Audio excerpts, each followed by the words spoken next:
भगवान क्रिया योग को बहुत ही विस्तार से उद्धव जी के पूछने पर बताए। और आज भगवान कहते हैं कि उद्धव जी, यद्यपि व्यवहार में पुरुष और प्रकृति एक दृष्टा हो जाता है, एक दृश्य हो जाता है। जो पुरुष है, पुरुष मतलब हम लोग जो पुरुष है वो नहीं, जो भगवान, और प्रकृति माने जीव। तो व्यवहार में एक दृष्टा हो गया जो पुरुष हुए, और प्रकृति हो गई दृश्य। के भेद से दो प्रकार का जगत जान पड़ता है। तो दो प्रकार का जगत हो गया, एक दृष्टा रूपी जगत, एक दृश्य रूपी जगत।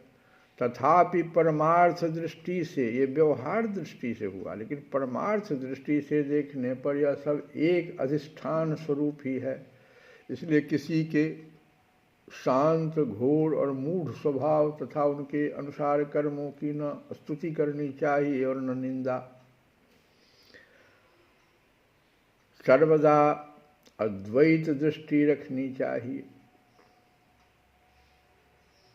कोई अगर आपके नज़र में ऐसा लग रहा है कि बड़ा ये शांत है, कोई बड़ा मूढ़ स्वभाव का है,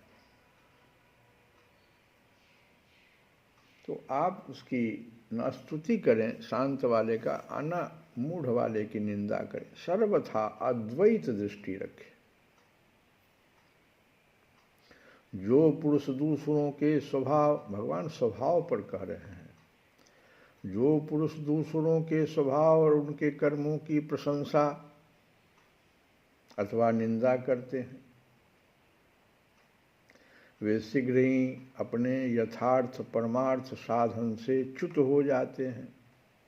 क्योंकि साधन तो द्वैत के अभिनिवेश का, उसके प्रति सत्यत्व बुद्धि का निषेध करता है, और प्रशंसा तथा निंदा उसकी सत्यता के भ्रम को और भी दृढ़ करता है। उद्धव जी, सभी इंद्रियां राजस अहंकार के कार्य हैं। जब वे निंद्रित हो जाती हैं तब शरीर का अभिमानी जीव चेतना शून्य हो जाता है, अर्थात उसे बाहरी शरीर की स्मृति नहीं रहती। इंद्रियां जब सो जाती है, निंद्रा अवस्था में आ जाती है,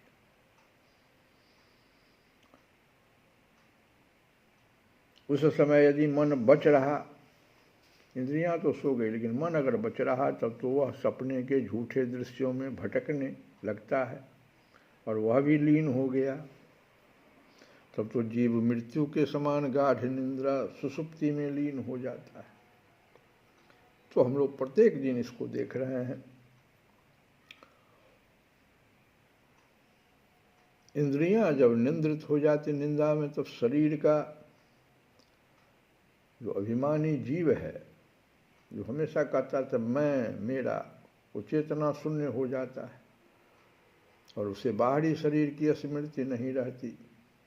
और अगर मन बचा रहा, इंद्रियां तो सो गई लेकिन मन है बचा हुआ भी, तो वह सपने के झूठे दृश्यों में भटकने लगता है। अगर वह भी लीन हो गया निंद्रा में, वह भी लीन हो गया, तो जीव जो है मृत्यु के समान गाढ़ी निंद्रा में, सुषुप्ति में लीन हो जाता है। तो ये गाढ़ी निंद्रा क्या है? एक प्रकार की मृत्यु है। अगर ये गाढ़ी निंद्रा न मिले मनुष्य को, तो लगता है मनुष्य पागल हो जाए। उतने ही देर में वह पुनः जो है अपने शरीर को स्वस्थ कर लेता है कल के लिए। वैसे ही जब जीव अपने अद्वितीय आत्मस्वरूप को भूलकर नाना वस्तुओं का दर्शन करने लगता है, वहाँ तब सो गया।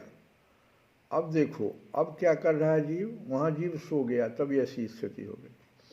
और जब वह अपने अद्वितीय आत्मस्वरूप को, आत्मा अद्वितीय है, तो आत्मस्वरूप को भूलकर और नाना वस्तुओं का दर्शन करने लगता है। सब में अलग अलग चीज़ देखता है, ये फलाना वो फलाना,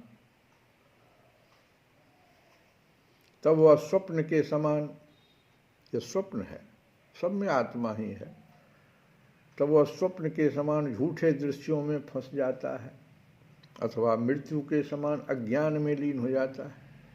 वहाँ भी मृत्यु आया गाढ़ा निद्रा में, और यहाँ भी मृत्यु आ गया, अज्ञान रूपी मृत्यु।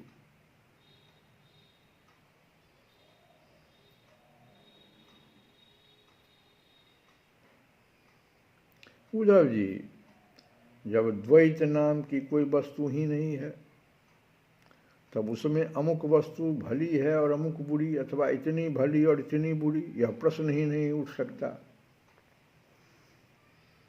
विश्व की सभी वस्तुएं वाणी से कही जा सकती है अथवा मन से सोची जा सकती है। इसलिए दृश्य एवं अनित्य होने के कारण उनका मिथ्यात्व तो स्पष्ट ही है। परछाई, प्रतिध्वनि और सीपी आदि में चांदी आदि के आभास यद्यपि हैं तो सर्वथा मिथ्या। जैसे परछाई जो देखते हो, दिखाई तो पड़ता है, वास्तव में परछाई है, मेरा ही तो परछाई है, लेकिन वो मिथ्या है। प्रतिध्वनि, हम बोले इधर, आवाज इधर से भी आ रही, ये सब मिथ्या। परंतु उनके द्वारा मनुष्य के हृदय में, है तो मिथ्या, लेकिन मनुष्य के हृदय में भय, कंप आदि का संचार हो जाता है। वैसे ही देहादि सभी वस्तुएं हैं तो सर्वथा मिथ्या ही। जितने भी शरीरधारी देख रहे हो, तुम्हारे सामने आते हैं, सब मिथ्या है तो मिथ्या ही। परंतु जब तक ज्ञान के द्वारा इनकी असत्यता का बोध नहीं हो जाता, इनकी आत्यंतिक निवृत्ति नहीं हो जाती, तब तक ये भी अज्ञानियों को भयभीत करती रहती हैं। उधर भी जो कुछ प्रत्यक्ष या परोक्ष वस्तु है वह आत्मा ही है, वही सर्वशक्तिमान भी है। जो कुछ विश्व सृष्टि प्रतीत हो रही है, इसका वह निमित्त कारण तो है ही, उपादान कारण भी है। इस आत्मा के चलते ही ये विश्व सृष्टि प्रतीत हो रही है, तो निमित्त कारण भी हुआ और उपादान कारण भी, अर्थात वही विश्व भी बन जाता है। निमित्त कारण हुआ, विश्व वही बन जाता है, वही बनाता भी है। उपादान कारण मैंने बनाता, इसे मिट्टी से बताया घड़ा बन जाता है, सोने से आभूषण बन जाता है तो सोना ही, लेकिन वो दूसरा रूप में दिखाई पड़ता है। तो निमित्त कारण और उपादान कारण यही हुआ। वही बनाता है भी है, वही रक्षक भी है, वही रक्षित भी वही है। वही विश्व बनता है, वही बनाता भी है, वही रक्षक भी है, वही रक्षित भी वही है। अपने को रक्षित भी वही उसी से है। सर्वात्मा भगवान ही इसका संहार करते हैं, और जिसका संहार होता है वह भी वे ही हैं। अवश्य ही व्यवहार दृष्टि से देखने पर आत्मा इस विश्व से भिन्न है। व्यवहार दृष्टि में तो लगता है कि भिन्न है, क्योंकि दृष्टा वो बन जाता है, परंतु आत्मदृष्टि से अगर देखिए तो उसके अतिरिक्त और कोई वस्तु ही नहीं है। जैसे व्यवहार दृष्टि से तो सोना अलग दिखाई पड़ता है, कोई सोना का सिक्का हो और सोने का कोई आभूषण बन जाए, तो व्यवहार दृष्टि से हम उसको सोना नहीं कहकर उस आभूषण का नाम लेते हैं। मिट्टी से घड़ा बन गया तो हम घड़ा कहते हैं, मिट्टी भूल जाते हैं उस समय में। लेकिन है तो वही, आत्मदृष्टि से उसके अतिरिक्त और कोई वस्तु ही नहीं है। इसके अतिरिक्त जो कुछ प्रतीत हो रहा है उसका किसी भी प्रकार निर्वचन नहीं किया जा सकता। अब प्रतीत हो रहा है, सामने में दिखाई पड़ रहा है, तो कैसे निर्वचन किया जाएगा? बिना वचन का कैसे हो जाएगा? और अनिवर्चनीय तो केवल आत्मस्वरूप ही है। इसलिए आत्मा में सृष्टि, स्थिति, संहार अथवा अध्यात्म, अधिदैव और अधिभूत, ये तीन प्रकार की प्रतीतियाँ सर्वथा निर्मूल ही है। न होने पर भी यों ही प्रतीत हो रही है, न होने पर भी यों ही प्रतीत हो रही है। यह सत्व रज और तम के कारण प्रतीत होने वाली दृष्टा दर्शन दृश्य आदि की त्रिविधता माया का खेल है।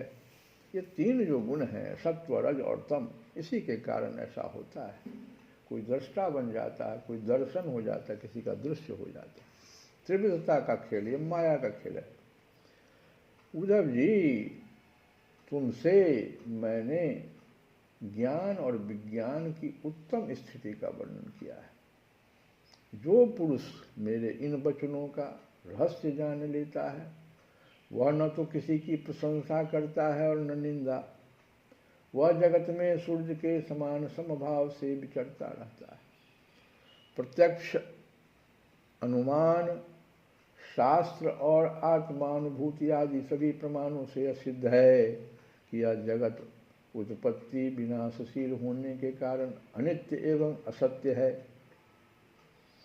प्रत्यक्ष भी हम रोज देख रहे हैं कि यह जगत जो है इसकी उत्पत्ति विनाशशील होने का अनित्य है एवं असत्य है। अनुमान भी लगा के हम देखेंगे तो ही होगा, शास्त्र भी यही कहता है और आत्मानुभूति भी यही होती है, सभी प्रमाणों से सिद्ध हो जाता है। यह बात जानकर मनुष्य को क्या चाहिए, जीव को क्या करना चाहिए? जगत में असंग भाव से विचरना चाहिए। अब उद्धव जी फिर यहाँ से भगवान से इसी आत्मा के बारे में प्रश्न करेंगे।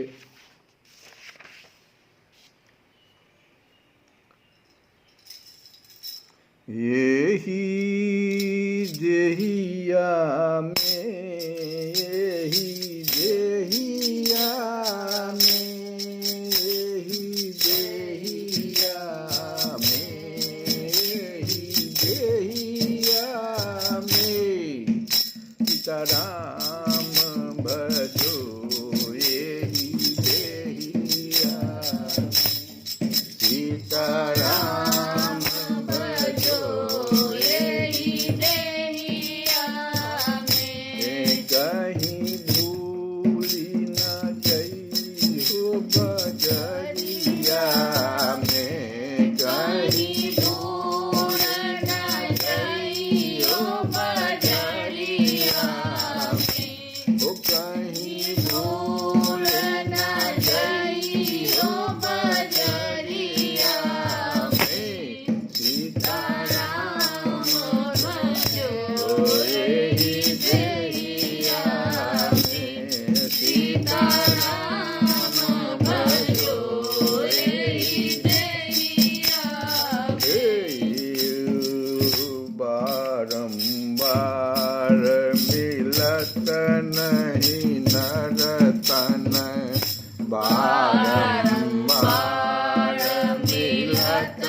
अवसर पायो यही देहिया में। ओहो अवसर पायो यही देहिया में। हो अवसर पायो यही देहिया में। ओहो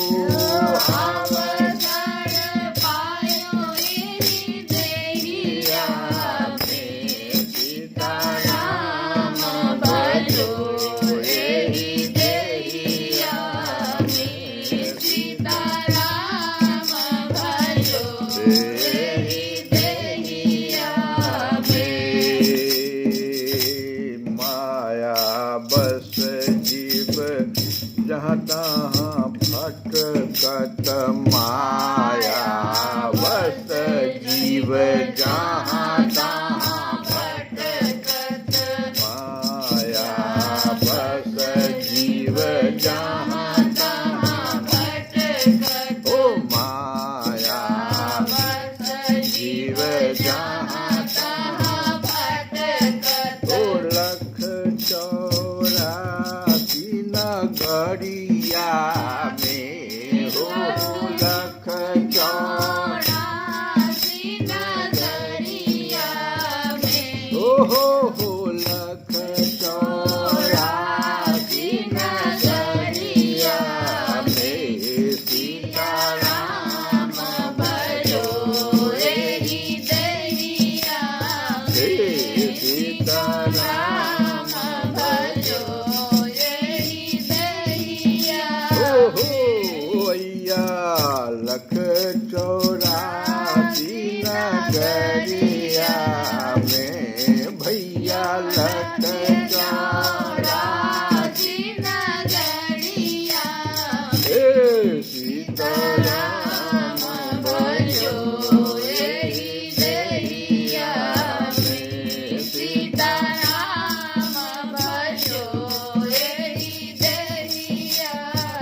कहीं भूल न जइयो भजनिया में सीताराम भजो एहि देहिया हे सीताराम भजो एहि देहिया ओ भजन बिना कहीं नर न पछताना भजन बिना कहीं पर न पछताना भजन बिना कहीं पर न पछताना भजन बिना कहीं पर पर न न पछताना ओ जमपुर जम कचहरिया में हो जमपुर